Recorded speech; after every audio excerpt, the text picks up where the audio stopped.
What you're going to see forthcoming is a farewell video.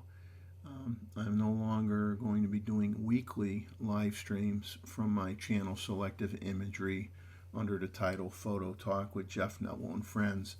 I will be just doing a monthly photo review on the first Saturday of every month, and my friend Chuck Eggan from AP Studios, Chuck Talks, will be doing live streams from his channel the remaining Saturdays of the month. So this was kind of just a goodbye video to everybody and thanking them for their support and telling a little bit of a story about my photography journey. So I hope you enjoy it. Take care. Welcome to my photography story. What is photography? Well, it's the ability to capture a special moment in time using a camera. A moment that can then be shared with others and maybe withstand the passing of time better than we will. Obviously, there are images that have been captured many years before we were born and will still exist after we are long gone for our friends and family to enjoy.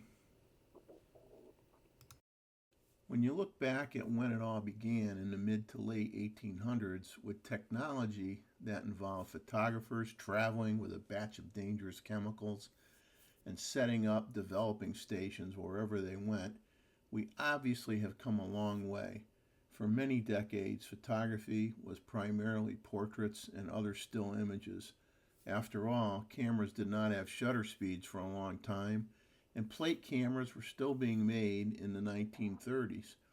Even my 1946 Voigtlander Bessa 6x9 folding medium format camera only had a 1/200th of a second shutter speed at its max, not exactly going to freeze the motion of a person on a bicycle, never mind a moving vehicle.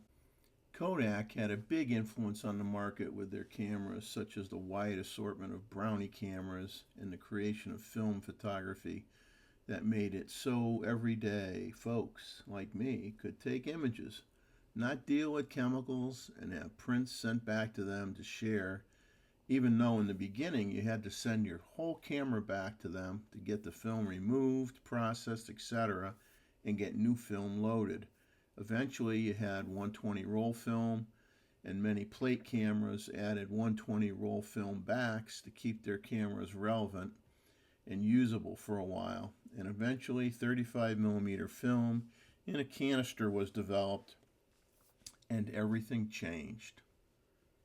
By the time you got into the mid-1950s to the late 60s, your choices were exceptional. You had very popular Rolleiflex twin lens reflex cameras, as well as TLRs from other manufacturers such as Argoflex, Icoflex, Super Rycoflex, Connie Omega Flex, and more.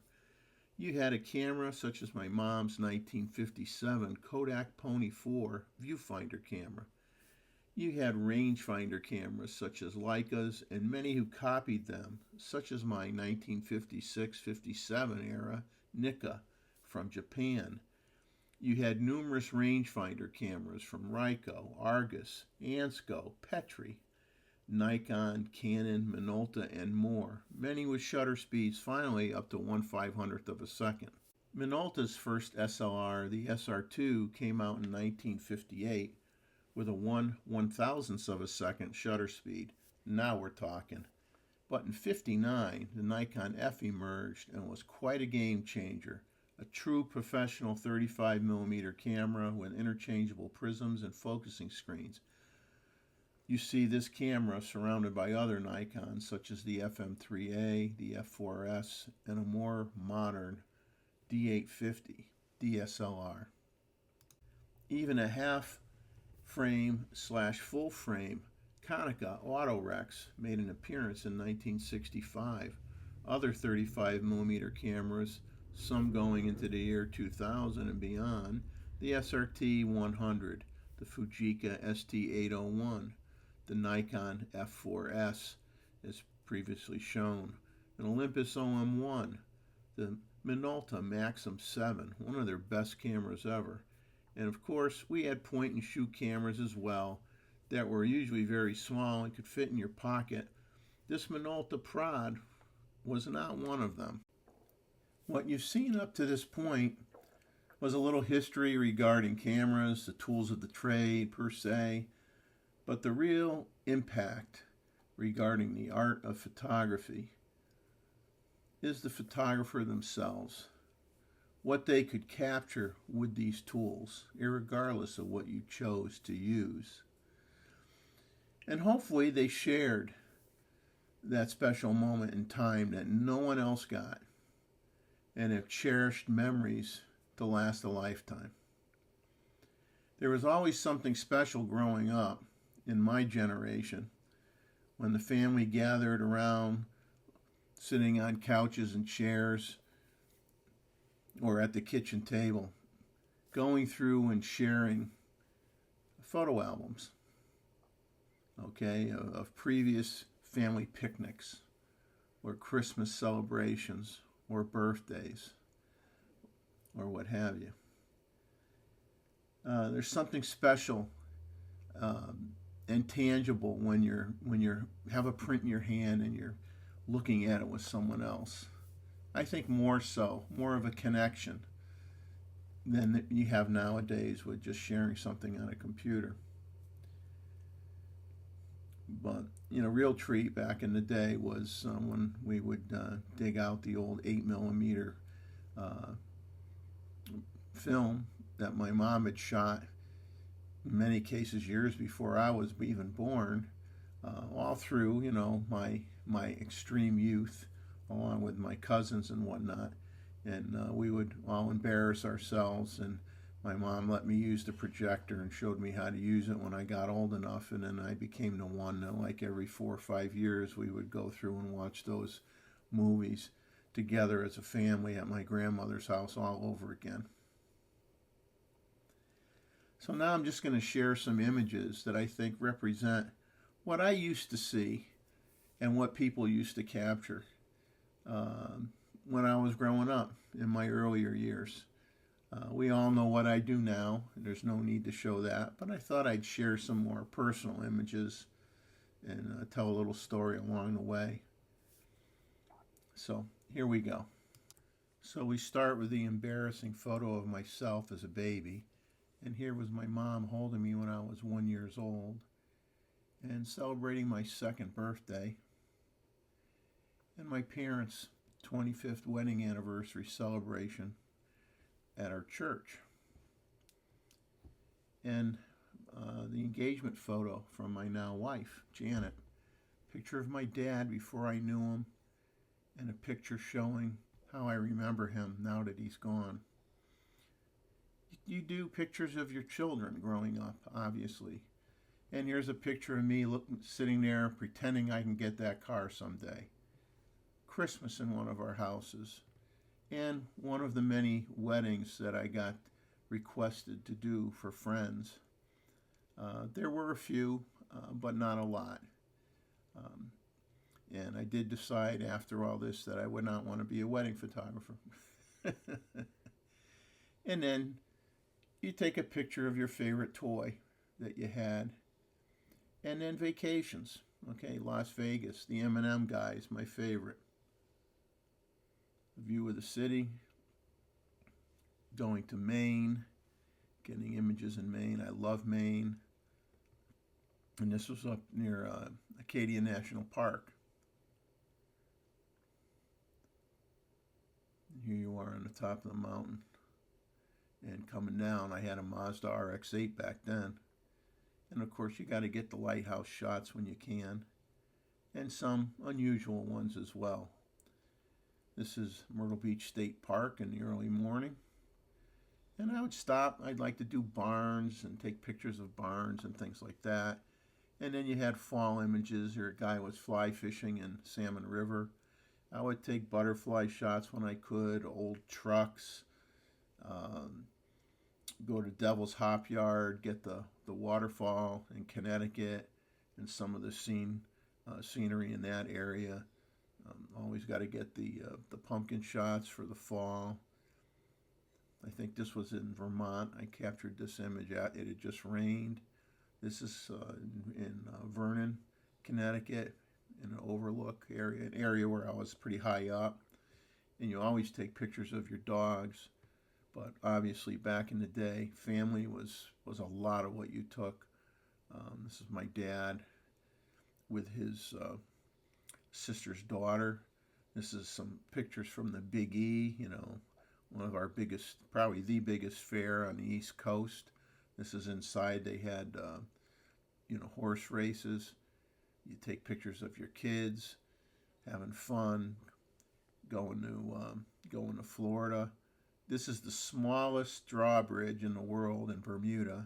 A few Bermuda shots. This one actually is in Newport, Rhode Island. Things got a little mixed up here.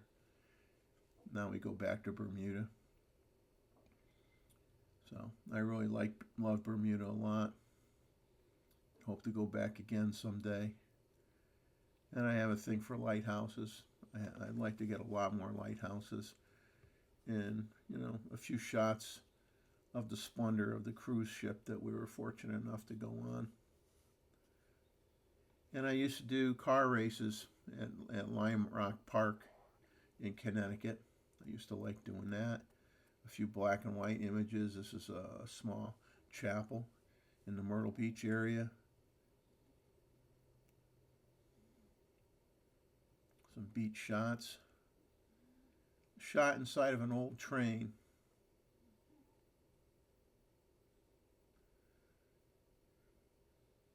But you take images of anything that strikes your fancy.